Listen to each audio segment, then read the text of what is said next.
エアコンクリーニングを安く頼めるたった一言。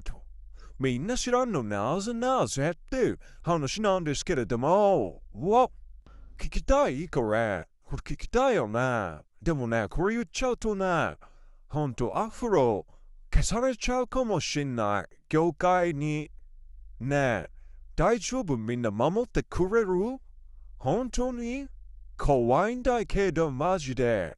時間ないから言っちゃうんだけど、クラスのマーケットもしくはヨアマイスターを見て連絡しました。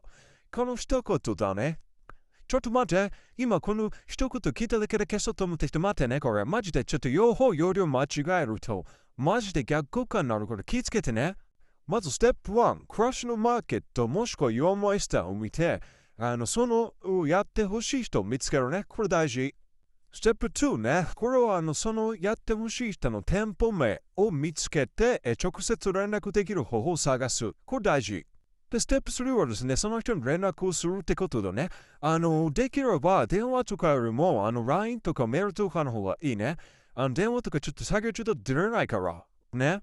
で、このステップ4ね、一番大事。これね、メッセージの送り方ね。はい。覚えられないって人は保存かいいねしといてね。クラッシュのマーケットを見てご連絡しました。予約するときはクラッシュのマーケットから予約すればいいですか？これだけ。これだけよ。料金のことなんか言わなくていいからね。いい人なら 10% ぐらい引いてくれるかもね。で、クラッシュのマーケットとかやってない人にこれ言ったらめっちゃ怒られるからね。ほんで、それ以上の割引求めちゃうとめっちゃ嫌われるからね。気をつけてね。で、予約するときは何が何だい、どの場所で、希望日とかも伝えた方がいいよ。ありがとうございます。